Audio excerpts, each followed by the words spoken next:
नमस्कार दोस्तों, मैं अंकुर उपाध्याय स्वागत करता हूं आप सभी का एक बार फिर से अपनी नई वीडियो में। शानदार सेशन देखने को मिला आज भारतीय बाजार में। केवल इंडियन मार्केट आज अच्छा नहीं कर रहे थे, ग्लोबल मार्केट से सपोर्ट था, ग्लोबल मार्केट्स अच्छा कर रहे थे। चाहे आप एशिया उठा के देख लो, यूरोप उठा के देख लो, और अब तो अमेरिका भी ओपन है, अमेरिका का बाजार उठा के देख लो। ये जो ग्लोबल मार्केट्स में तेजी आई है, इसके पीछे का कारण है कच्चा तेल। कच्चे तेल का भाव आप सभी सबसे पहले नोटिस कीजिए। कच्चा तेल $90 बैरल्स के नीचे आ गया है।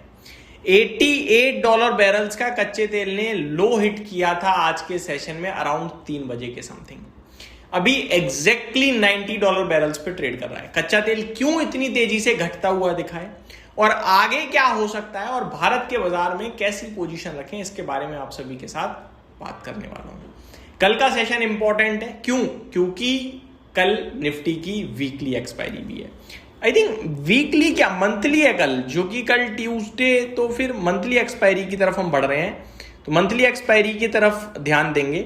मैं आप सभी के साथ सबसे पहले शेयर करना चाहूंगा कच्चा तेल। कच्चे तेल की बात करी जाए तो $90 बैरल पे इस समय आपको क्रूड ऑयल ट्रेड करता हुआ दिख रहा है। अब क्रूड ऑयल की बात करें हम तो क्यों गिरा कच्चा तेल, ये सवाल उठता है। ठीक है, क्यों गिरा इसको मैं आप सभी के साथ डिस्कस करना चाहूंगा। सबसे पहले तो कच्चे तेल में जो गिरावट के कारण है वो केवल और केवल दो हैं दोस्तों। कौन कौन से दो हैं उसको समझते हैं। सबसे पहले मैं आप सभी के साथ शेयर करता हूं पहला और बड़ा कारण।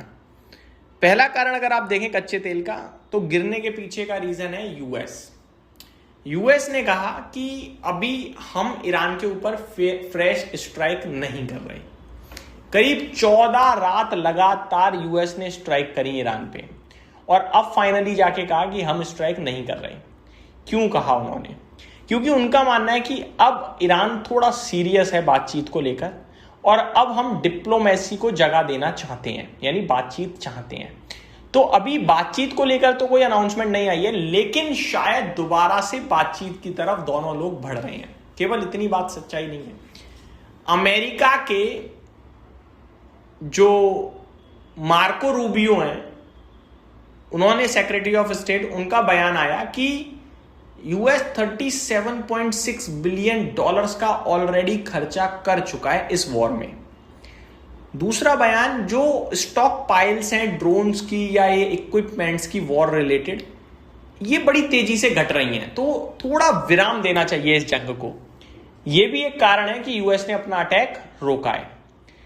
उधर से ईरान की बात करी जाए तो ईरान के टॉप लीडर का बयान आया है। वो कह रहे हैं कि हम यूएस पे अटैक तब तक नहीं करेंगे जब तक यूएस हम पे नहीं करेगा। दैट मीन्स वॉर एक तरीके से स्टॉप लग रही है।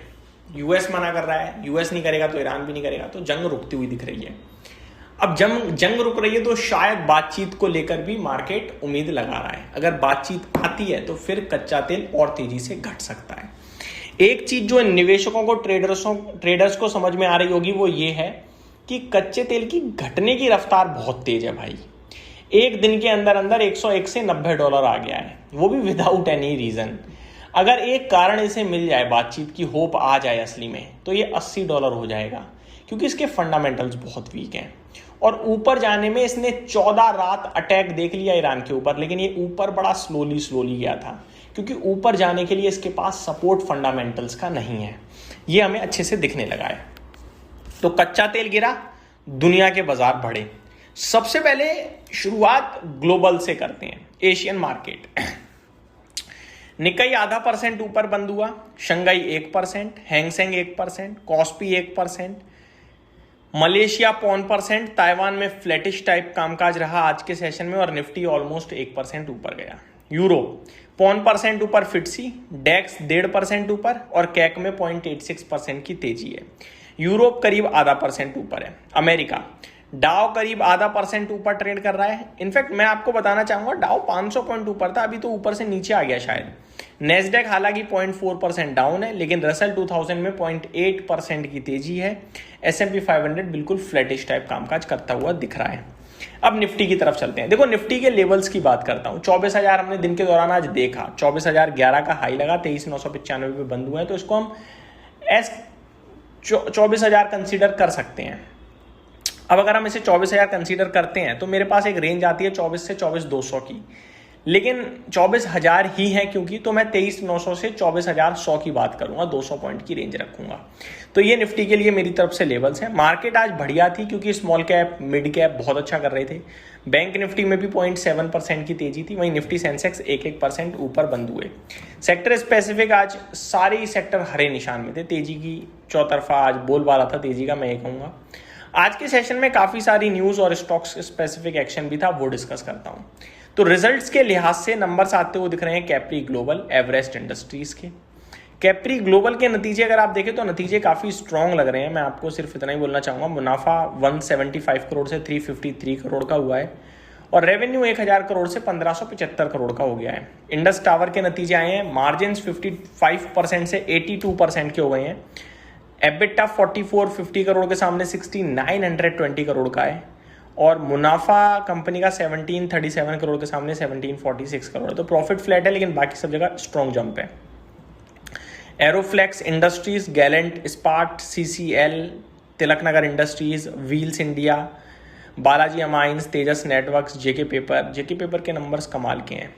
Home first finance, Tata chemical निराश किया है इसने। MK ग्लोबल, कोल इंडिया के नंबर्स अच्छे हैं। गॉडफ्रे फिलिप्स, मार्जिन बहुत हैवीली टूटे हैं इसके। तो ये कुछ स्टॉक्स हैं जो रिजल्ट्स के दम पर आपको कल एक्शन में दिखने चाहिए। तो ये मेरी तरफ से शॉर्ट सिंपल अपडेटेड वीडियो, उम्मीद करता हूँ डिटेल्स पसंद आई होंगी। Thank you so much for watching this video. Have a great day guys.